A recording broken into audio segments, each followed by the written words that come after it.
News Talk 1150 WGBR. We welcome Efton Seger to the studio again this morning and here every Monday morning for another week or so.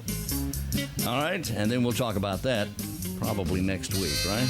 That's right. All right. Well, anyway, welcome to our Representative Efton Seger. So far, this is District 11, and that's probably going to change. Through the rest of this year. Through the rest of the year, it's District 11, and then it becomes District 4? That's correct. All right, North Carolina District 4. Thank you for being with us this morning.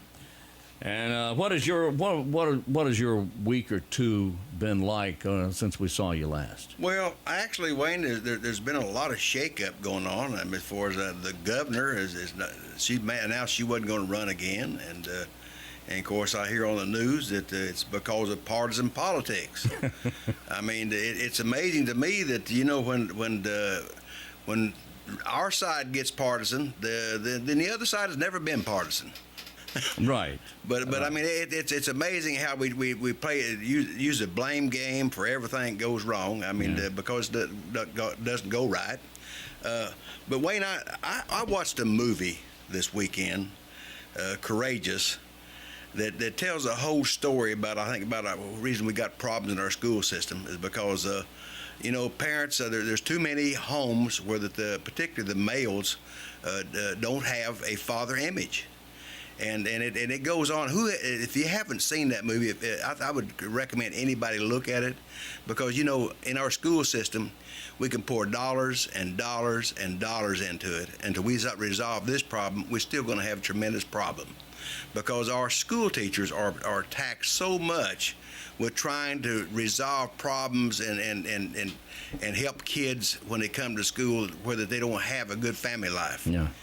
And it's something we've got to do something about, because and I was talking to a school bus driver this weekend, and one of the things that costs us so much money is because we can't pick kids up for the high school, middle school, and elementary school on one bus. They got to have separate buses because of the bullying problem. And I don't know how we're going to we're just completely out of control as far as our school system is concerned, and we're expecting school teachers to solve it all. And of course, nationally, I want the school teachers to be appreciated. Oh, yes. And the other thing is, I mean, I hear all the time, and it is true, and I know it is because, we used to, the school teachers, when they said something previously, I mean, in my generation and your generation, that a child had misbehaved or done something wrong, well, the parents believed it. Now, 90% of the time, they'll come back in and say, my kid didn't do that. I won't. It seems that way, doesn't it? Yeah, it does. Now, it just seems to me that the teachers have been given so much more than just teaching. Absolutely. They have been given the task of babysitter. They've been given the task of psychologist. They've been given the task of so many more things than teaching. And you're right. It does tax the teachers beyond where they should be. Well, and when we make changes in the education system, when it affects them as far as money, time off, and stuff like that, I can understand why they get very upset, because they just feel like that the whole load is being dropped on them. Yeah. And we're going to have a meeting later on, I think it's the 23rd of this month, with school teachers, our legislators in Wayne County, going to sit down and listen to them. And there's one thing, Wayne, that we don't never lose sight of, is we need to find time to listen to people and what their concerns are. When we get too busy and too rushed, then we're too busy, because it's so important to take the time to listen to folks and see what their concerns are. And I know they know all these problems I'm talking about right now. They know that they're taxed too heavily because we just don't have enough, what do you call the nuclear family, as far as a man and a woman. Yeah.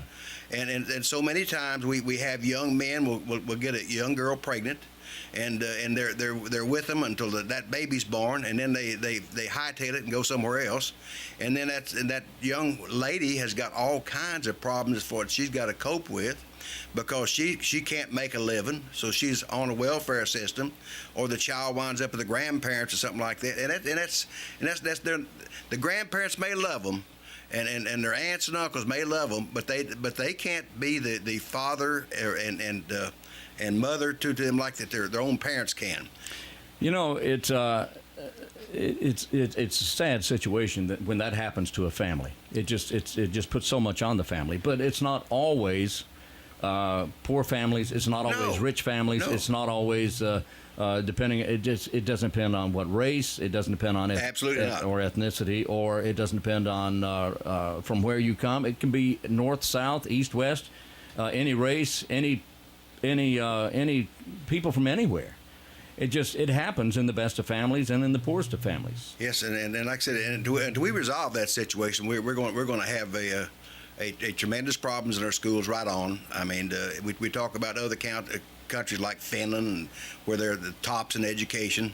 They don't have that problem. I mean, somewhere they've been able to get past that. Yeah, but it's not education. That's personally, I don't feel that's where the problem starts. No, it's not. It's not. It doesn't start there. It starts at home. Sure, that's it where does. the problem starts, and there are people who are depending on the school system to correct that problem, and it's not up to the schools. And I mean, schools can help, but it's not up to the schools. Well, and as far as the extra buses and transportation, particularly now that gas is getting the high as it is, now that it's predicted right now that we might have $5 gas by the end of the year, and look what added expense that is on us as far as running those extra buses that we could use better somewhere else.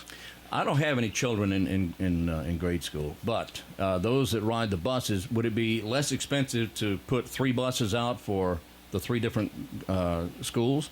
Or would it be less expensive to put a monitor on each bus? Or do we already have monitors on the buses? Well, I think in a lot of cases we do have monitors on the bus, and if we could get volunteers to monitor on those buses, if nothing else, and try to solve some of that discipline problem, whether we could keep them having to run so many buses, I think. But that's and we've got to the point where we've been able to solve problems by spending a little bit more money to do it. When we had lots of money, not lots of money, but it was not no real shortage of money. And now that we got a shortage of money, we have got to adjust some way to be able to take care of that problem and still educate our children. But please, let me really plead with people to watch that movie Courageous and look at it. And like I said, I'm willing to do some mentoring for young men. And I think a lot of us need to step up to the plate, because we're going to have to do that if we're going to get the right. Because so many of these kids, they think nobody cares. They think absolutely nobody cares. Well, looking at it from an economical standpoint, it would help. It would help defray costs of prisons. It would help cut the cost of medical expenses. It would help in so many different areas. When you look at it economically, not only, more importantly, of course, the welfare of the child. But a child needs to be known they're cared for, and they need to be disciplined when they go wrong. And the best place that can be done is right with a parent. And like I said, that's the reason you need a man and a woman in a household. I'm sorry that the people that just keep bashing the fact that there are marriage amendment. I think that's what's meant to be, as far as to have a good, solid home foundation. And that's just the way I feel. And I know a lot of people are fighting that right now, and it's not going against that other person's lifestyle, but as far as actually what it should be considered a stable home is a man and a woman. Very good.